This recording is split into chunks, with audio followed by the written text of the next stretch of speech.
Hello and welcome to Le Mans, ahead of round 2 of the MotoGP eSports Global Series. The legendary French circuit will be hosting race 3 of our 2022 World Championship as it makes its debut on the eSport calendar. Great to see that we're heading to France for the first time, and also, Jack, great to see, not to sort of slag off Le Mans, but it's not raining, it's dry, which is great news. Well, I was actually going to say it's a little bit harsh of our race directors to put it in cloudy and mild conditions. I thought they'd give it some nice sunshine like we had there this year.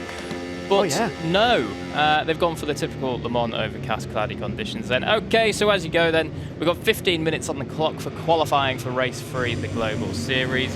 Of course, if you joined us for round 1, you'll know that qualifying was a pretty hotly contested thing, and so was the rest of the Global Series for round 1. We've only got 2 points separating top 2 in the championship. That man's not one of them actually, Adrian. He's third in the championship, but it's Trast and Andrea Severi who are top of the points at the minute, Jack. Yeah, certainly. Only 2 points separating the Italians after a very interesting and engaging opening night of Global Series action in 2022, held at Mugello on site, of course. The next 3 rounds coming up in the 2022 World Championship will be held virtually, with new for this year half points awarded, meaning the on-site events have greater reward. Of course, the first one of the year, normal points, as we're used to, 25, 20, 16, so on and so forth. And then, as you're used to as well, the final round of the year in Valencia, offering double points, meaning that more than likely we will have ourselves a final round showdown. Will this man be in the mix? You would have to say so, given his form, in particular in race 2 at Mugello. Race 1 didn't go his way, caught up in a couple of incidents, eventually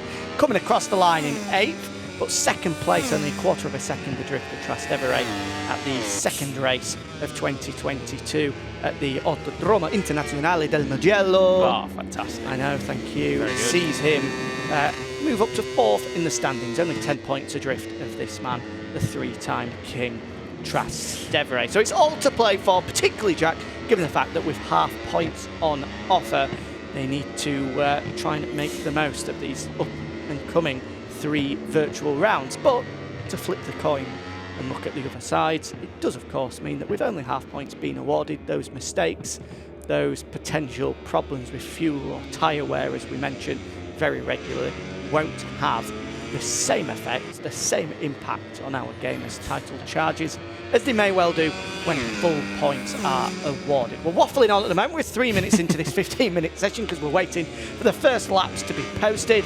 All 12 gamers at the moment out setting a lap. Christian MM17, Dark Bright and Piero Ricciuti have all exceeded track limits, so their first lap won't count. Christian MM17's lap won't count because of that crash right there. Adrian will be our first man across the line. Comes out to the final corner, and the Repsol Honda man posts a lap of 127.319, instantly bettered by the factory KTM of Jack Hammer, who posts a 127.220. It's interesting, really, because Jack Hammer, Trastevere has actually just gone to the top by a single thousandth of a second, so that literally could not get any closer unless they posted the exact same lap time. So Trast, well, he had a pretty good qualifying session in Global Series round 1 for race 2 in Mugello. He's actually on pole there, his home race basically, as he is Italian. But Jack Hammer, going back to him, is actually one person that in free practice and qualifying has been a bit of a demon, but then the races maybe didn't quite go as successfully as he wanted. He had a 5th in Mugello and then a 3rd at the first race, but he was actually 6.5 seconds off the win in that first race in Sachsenring. And well, going in, I think everyone thought he was actually going to clear off and win it himself. He was fastest man in free practice, wasn't he? But he wasn't able to convert that into qualifying as Trastevere goes down. He won't be too bothered though, because he'll head back into pit lane to try set another lap. But it was a consistent start to life in 2022 for Jack Hammer. I think if you'd have offered him a 3rd and a 5th to start the year off, he'd have probably taken that. Yeah, not bad.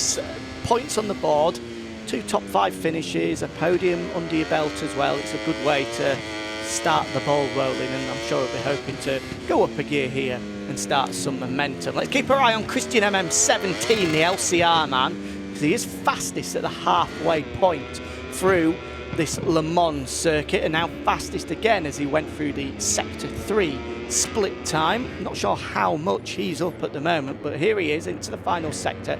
He'll be flicking it right very, very shortly indeed into Recordamont, the double apex right-hander. There's the first one, just pick it up ever so slightly, and there's the second one onto the flat part of the tyre, drive it out towards the start-finish line, which is extremely close. Good enough for 4th, front of the second row at the moment for the LCR Honda man. He's only a 10th and a half adrift. It's already tight at the top here in Le Mans. So with the first runs done with pretty much all of our top guys, well, aside from Suzuki's Andrea Severi and Piero Ricciuti, who we are expecting to be in the mix, this is how things stand. Trastevere and Jack Hammer split by only 1,000th of a second. Adrian exactly 1/10th adrift of the Yamaha man, with Adrian's brother Christian there in 4th at the moment. Yeah, well, as you say, the one that you really point out that's important there is Andrea Severi on the Suzuki, of course, as we've seen in recent years in the MotoGPeSport Global Series. A bit of a pole merchant, you would say. He's picked up quite a few over the years, particularly in his championship year in 2019. But he's actually going for back-to-back poles for Suzuki. He picked up pole position in Mugello last time out, so if he wants to get that feat and knock Trastevere off the top, and he's really going to have to pick his feet up here and get a shift on. But plenty of time for him to do that. We still have just under 9 minutes to go, and it looks as though actually one of the guys that is going to be going up against him for this championship this year, Piero Ricciuti, is on a bit of a burner himself. Here we go then. Red split. Oh, he's just gone personal best as we cut to him now coming into the final sector. Piero Ricciuti on the Ducati, the wild child that's now stepped up to fill the big boots in the full factory red team. He's certainly got a lot to live up to, and he needs this lap time.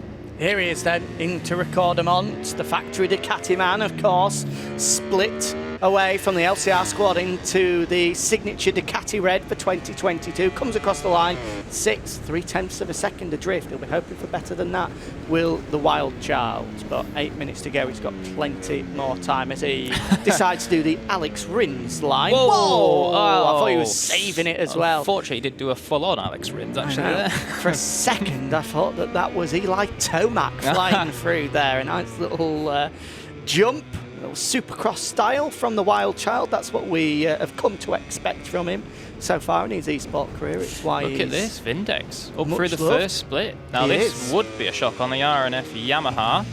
Oh, Jack Hammer loses the rear through garage there, so that is his lap gone. He's just gone red through the second split as well. Now we cut to Vindex. No problems for him as he launches onto the back straight. Of course, that Yamaha won't be too slow compared to everything else because it is balanced performance, so don't worry. It's got the same ponies as the rest of them. Coming through the third split, and let's see what he does as he flicks left, then right, down here, and it's actually gone personal best. So 4/10ths off. He's certainly going to be pretty close to knocking on the door of that front row. We'll see what he can do now. On our little Zoom call screen, we can see here, he's changing left to right, leaning with the bike, coming into the final 2 corners. What's he going to do? Vindex on the RNF Yamaha, launching out now across the line. Will he go up to the second row?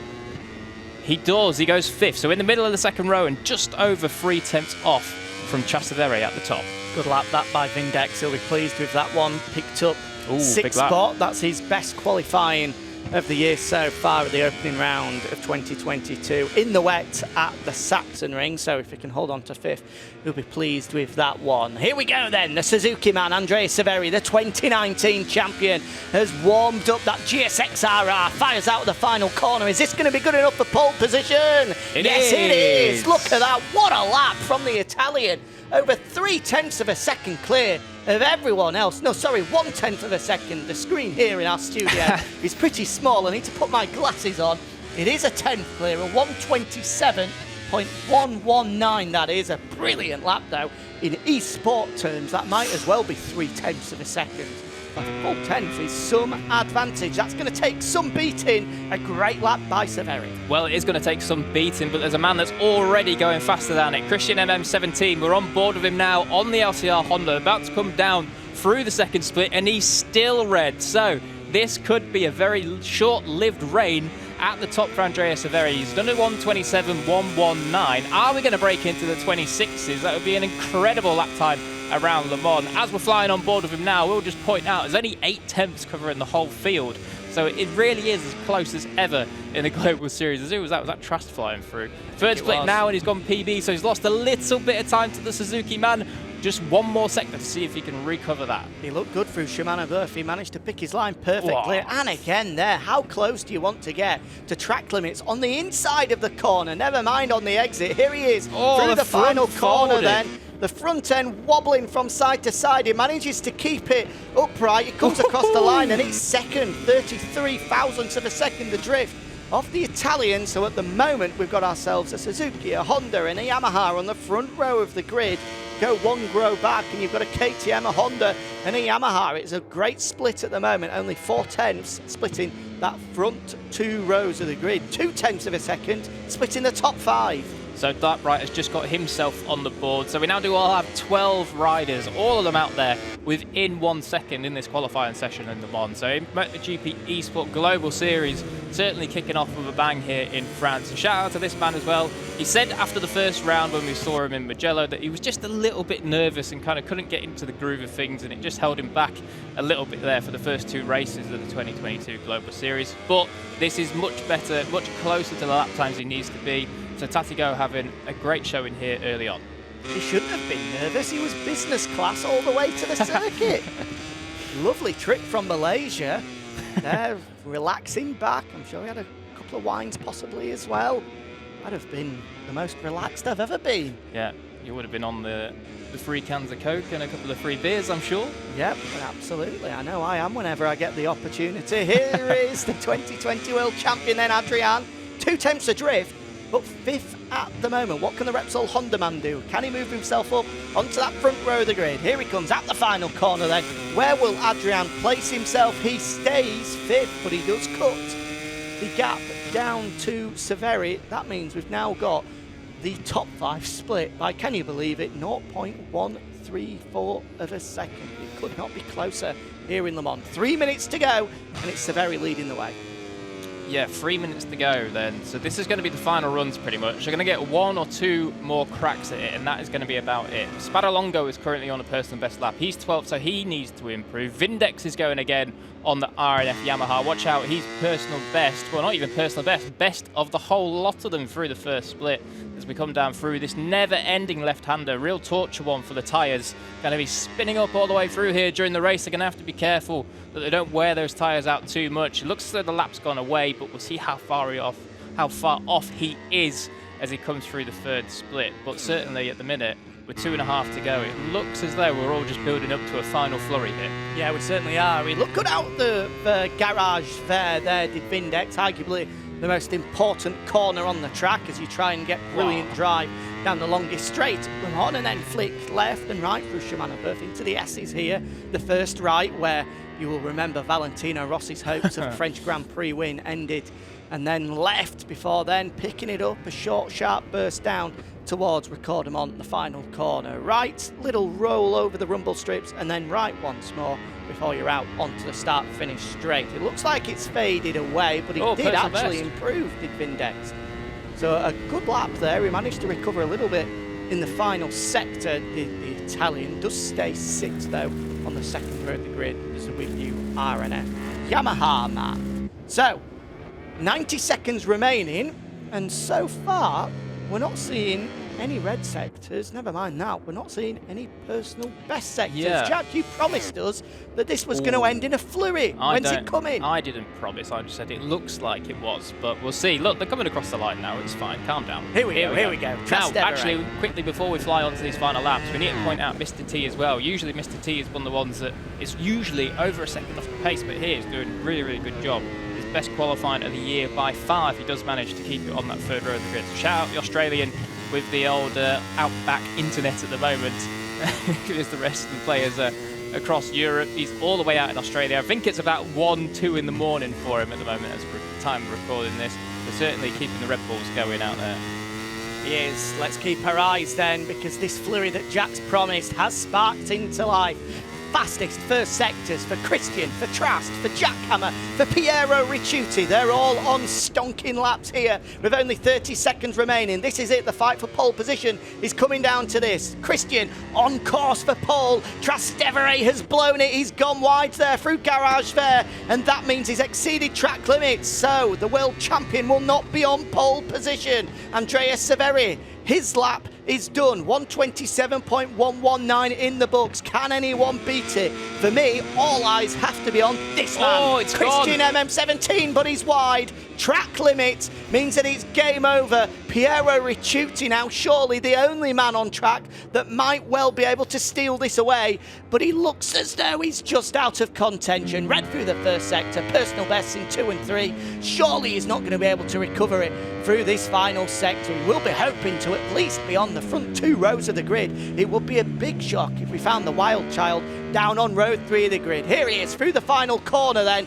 The Ducati man will come across the line. Can he do better than 8? Yes, he can. He just sneaks onto row 2 of the grid, but pole position will go the way for the second time this year of the Suzuki man. Andrea Severi put in a brilliant 127.119. We said that it would take some beating, and in fact, nobody was able to better it. Yeah, cracking lap then from Andrea Severi. Back-to-back poles for the Suzuki man. That's 2 pole positions in 3 races in the light blue colours. There you can see your full classification. Andrea Severi on pole from Christian MM17 and Trastevere on the front row. Jack Hammer, Adrian, Piero Ricciuti make up your second row. A star-studded cast on those first 2 rows. From Vindex, Davide Galina, Mr. T, the Australian in 9th, his best qualifying of the year. Dark Bright, Tatigo and Spadalongo just 8 tenths off, but last in the Global Series, qualifying here for Le Mans Race 3 of 2022.